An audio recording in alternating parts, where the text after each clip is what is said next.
Sekarang kita akan mempelajari komponen-komponen dalam tools yang akan kita gunakan, yaitu Keyfate. Ya, sekarang kita membahas mengenai finding terlebih dahulu. Dalam latihan ini, kita akan berusaha melakukan telah kritis terhadap suatu penelitian berjudul How Strong is the Evidence for the Use of Perioperative Beta Blocker in Non-Cardiac Surgery, Systematic Review and Meta-Analysis of Randomized Control Trial oleh Bapak Dave Rooks, ya, kalau tidak salah bacanya, yang dipublikasikan tahun 2005. Kalau kita melihat dari sini, kita mengidentifikasi tadi question dulu, yang Q-nya dulu. Ya, kira-kira apakah clinical questionnya atau PICO-nya yang bisa kita lihat dari title, abstract, atau paragraf terakhir dari introduction. Ya, di mana introduction section dalam systematic review meta-analysis itu harus menjelaskan mengapa review itu dibutuhkan, justifikasinya, kebutuhannya, research gap atau knowledge gap yang ada. Ya, ada kontroversi mungkin dari literatur atau evidence yang sudah ada. Ya, justifikasi dalam paper ini, ya, ini adalah alasan kenapa beta blocker itu penting, bahwa beta blocker diyakini dapat menekan efek peningkatan katekolamin dalam operasi sehingga akhirnya dapat mencegah terjadinya kejadian kardiovaskular selama operasi.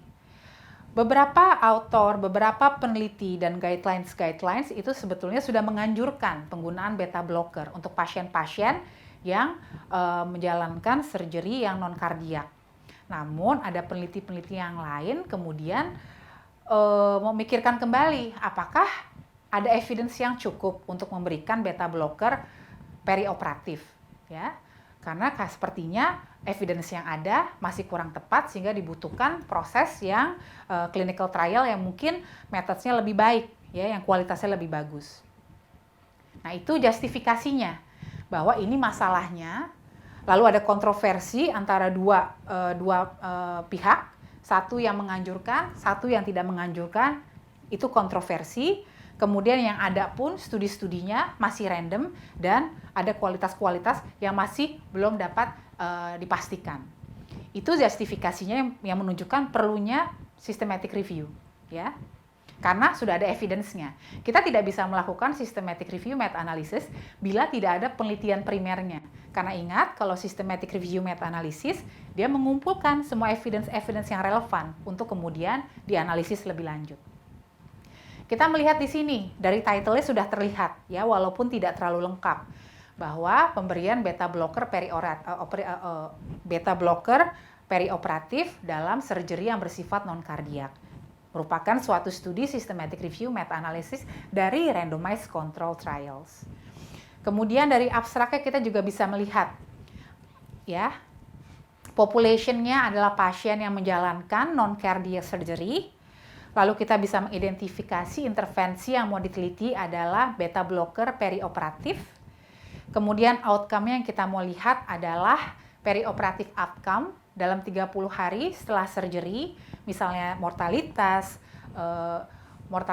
kematian akibat kejadian kardiovaskular dan sebagainya bisa lihat di sini.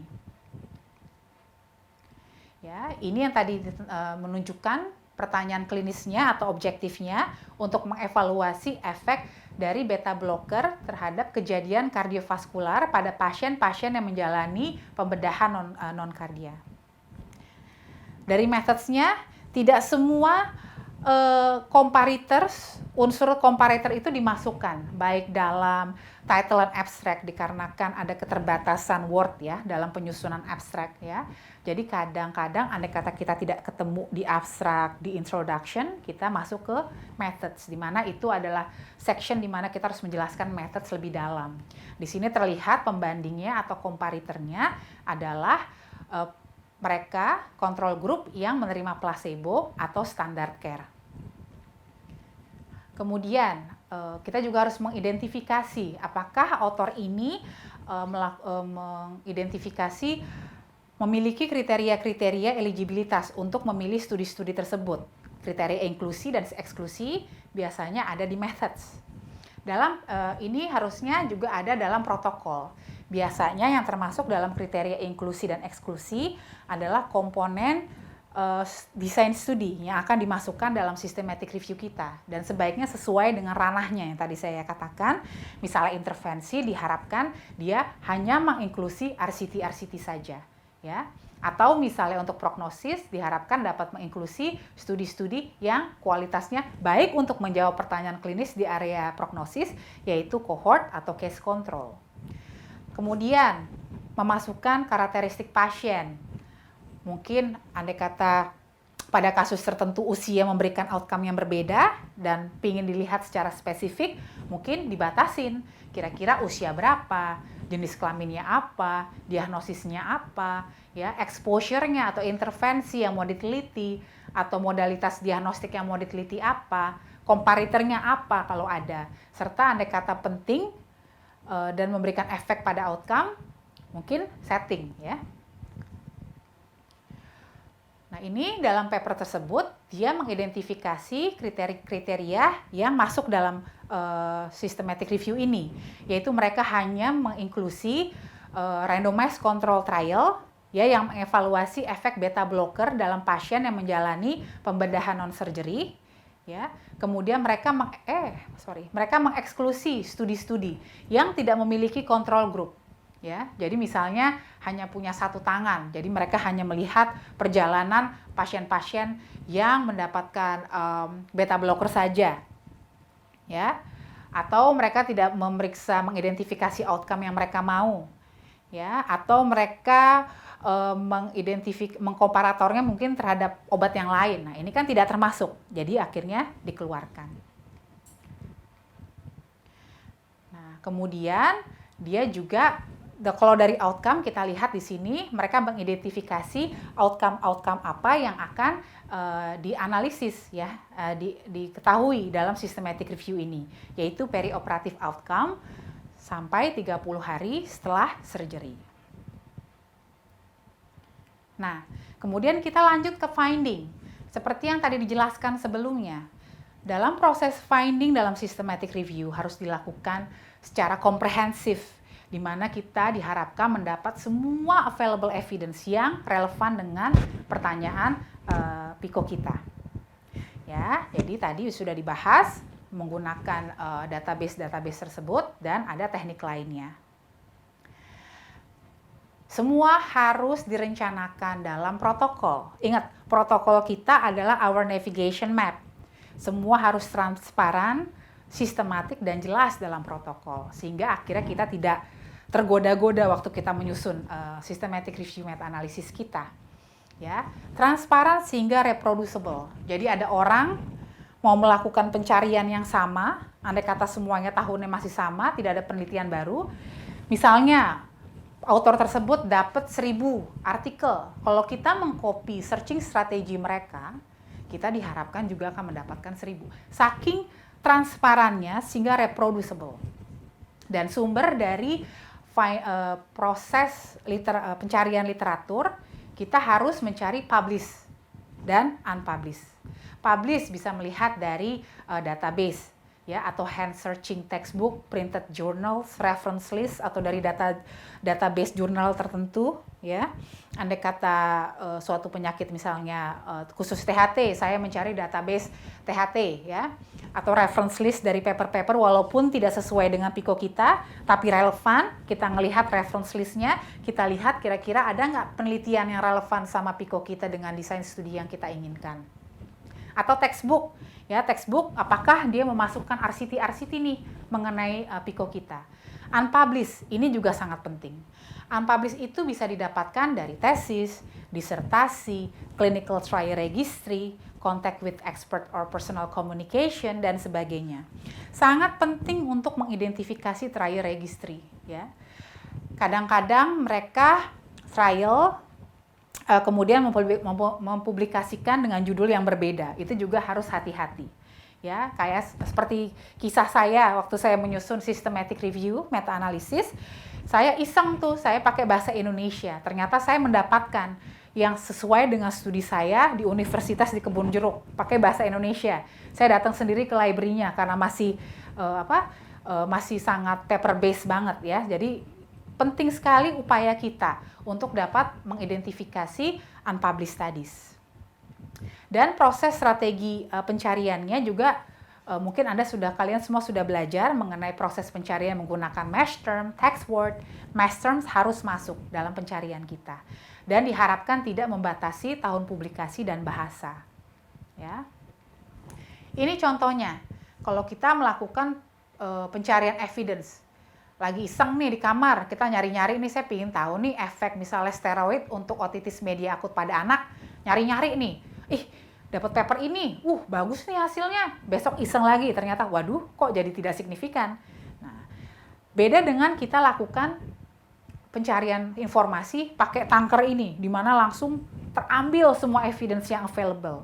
Ini kayak istilahnya terambil semua ikan-ikan yang lagi apes berenang di situ ya. Nah, ini hasilnya akan mendapatkan tentu saja untuk proses finding ini akan lebih baik. Ya.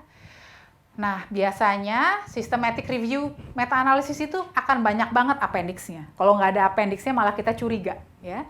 Karena semuanya harus transparan yang tadi saya jelaskan. Jadi biasanya mereka sebagai appendix, mereka memasukkan proses pencariannya, lalu hasil proses telah kritisnya, dan sebagainya.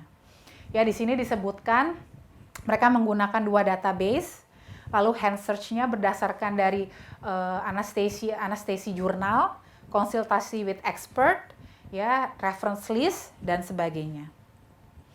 Kita buka appendix-nya, di sini dijelaskan mereka melihat Embase, Medline, ya, lalu mereka menggunakan exploded itu semacam mass term.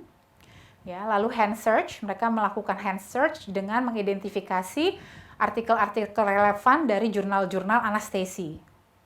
Ya.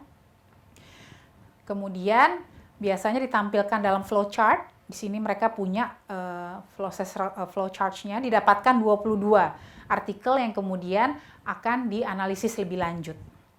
Ya, jadi kalau misalnya dari sini kita mengidentifikasi, diharapkan minimal 2 database yang besar dalam proses penelusuran. Mereka mengidentifikasi dari Medline, tidak dari Cochrane, ya. Jadi pada umumnya saat pencarian kita juga memasukkan central.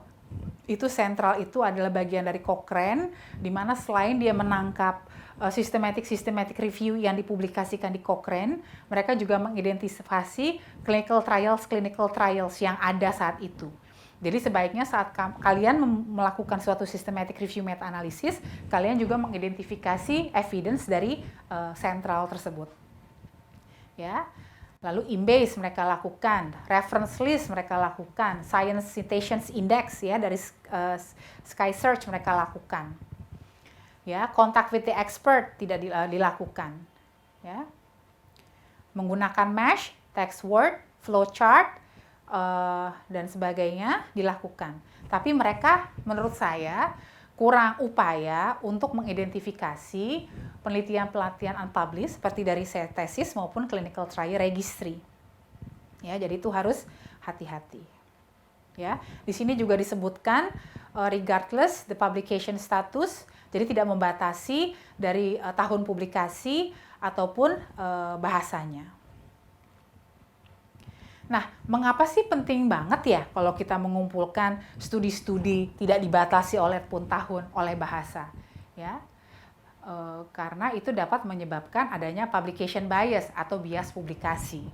Biasanya studi-studi yang hasilnya kurang baik atau kurang negatif lebih jarang dipublikasi dibandingkan dengan studi-studi yang menunjukkan hasil yang baik.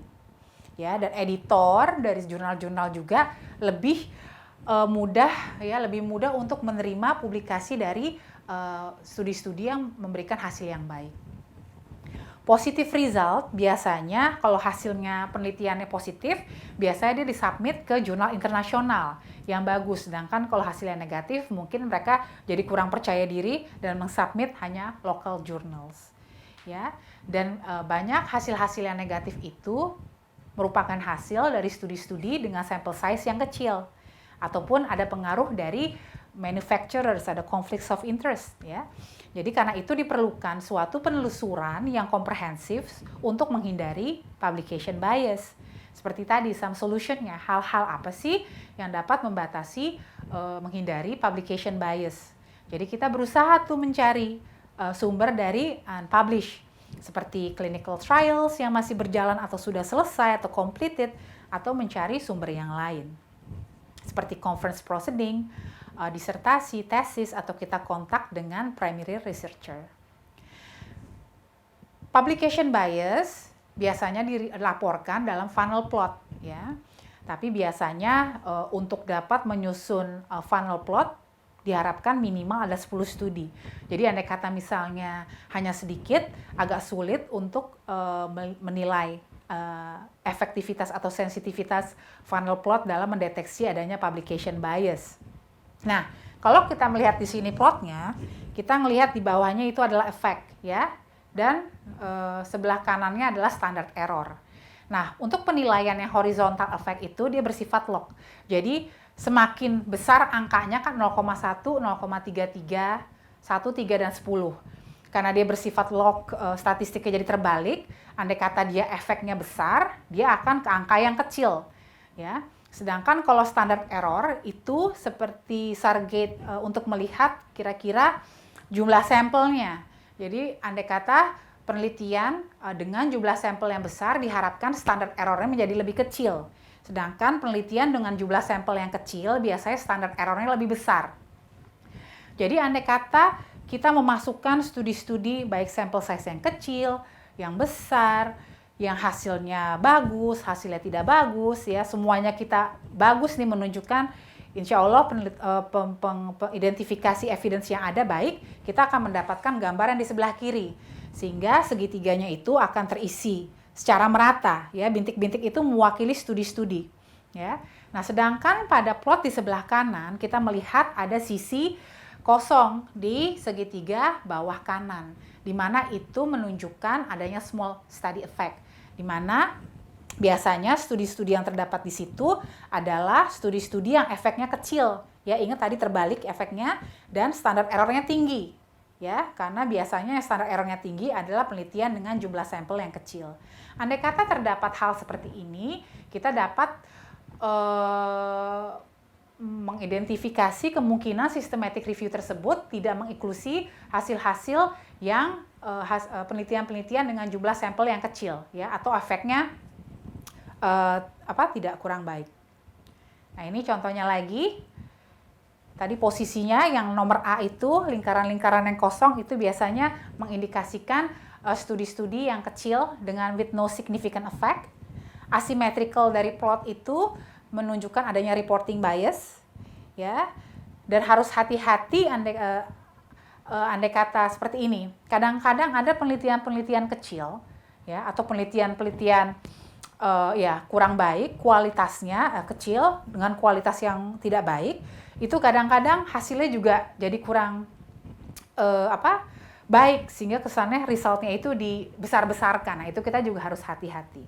Ya, intinya saat kita mengevaluasi adanya publication bias, kita melakukan funnel plot untuk melihat apakah adanya publication bias atau tidak dengan apabila ada lebih dari 10 studi.